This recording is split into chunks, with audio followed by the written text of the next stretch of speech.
তারাপীঠে মায়ের পুজো দিয়ে আমরা বেরিয়ে পড়েছিলাম বোলপুরে যাব বলে। তো গাড়ি ঠিক করে নিয়েছিলাম, তারাপীঠের এই বাস স্ট্যান্ড থেকে ঠিক করে নিয়েছিলাম।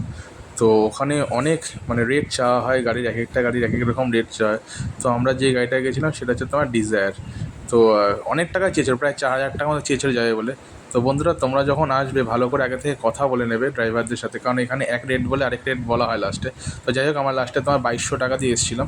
তো অনেক হোটেল খোঁজাখুঁজি করার পরে হোটেলটা দেখেছিলাম আমরা।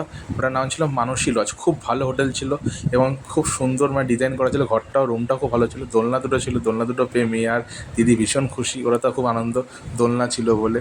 এবং হোটেলটা খুব শান্তপ্রিয় হোটেল। এবং সবথেকে ভালো কথা, হোটেলটার ডিস্টেন্স ছিল সোনাঝুরি থেকে 3 কিলোমিটার দূর, এবং শান্তিপুর আমাদের যে শান্তিনিকেতন যে তোমার রেল স্টেশনটা, সেখান থেকে 1 কিলোমিটার ডিস্টেন্স। তো আমার যেতে খুব সুবিধা হয়েছিলো। তো সেখানে ফ্রেশ হয়ে সন্ধ্যাবেলা আমরা বেরিয়ে পড়েছিলাম কঙ্কালী মায়ের মন্দিরে। তো সেখানে গিয়ে আমার বউ আবার পুজো দিল রাত্রেবেলা। এটা না আগে পুরো মাঠ ছিল, পুরো কাদা মাঠ ছিল, সবাই একদম পুরো অদ্ভুত ধরনের জায়গা ছিল, গা ছমছম পরিবেশ ছিল। তো এখন দেখলাম পুরোটাই বাঁধিয়ে দেওয়া হয়েছে। এখন আর সেই পরিবেশটা নেই যে আগে যে তোমার একটা মনোরম পরিবেশ ছিল, একটা তোমার ভয়ে ভয়ে গা ছমছম পরিবেশ ছিল, সেই জায়গাটা নেই। এখন লাইট ফাইট দিয়ে খুব ভালো উন্নত করেছে এবং এখানে ভালো পুজোও দেওয়া হয়েছিল।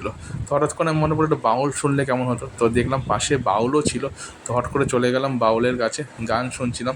খুব সুন্দর, এত সুন্দর বাউল গানগুলো ভালো লাগে না শুনতে, আমার খুব প্রিয়। সব গানের মধ্যে বাউল গানটা খুব ভালো লাগে, খুব মনোযোগ করে শুনি গানগুলো, এবং খুব অদ্ভুতভাবে তারা গানগুলো করছিল। তো যাই হোক, সেখান থেকে বাউল ফাউল গান শুনে আমরা সবাই মিলে, রাতও হয়ে গেছিলো অনেকটাই। তো চলে এসেছিলাম হোটেলে আবার সেই মেয়ের নাচ। তো মেয়ের তো সেই নাচটা করতে খুব ভালোই বাসে, এবং ও শুধু নয়, ওর মাও খুব ভালোবাসে ডান্স করতে। আমার দিদি, আমার বউ, আমার মেয়ে সবাই ডান্স করতে খুব ভালোবাসে। তো এই স্টেপটা হচ্ছে মেয়ের ফেভারিট স্টেপ। এখন ওই শেকি শেকি যে ডান্সটা হয়েছে 1 নম্বর, তো এই গানটা চারিদিকে সবসময় গেলে এই গানটাই ও করবে।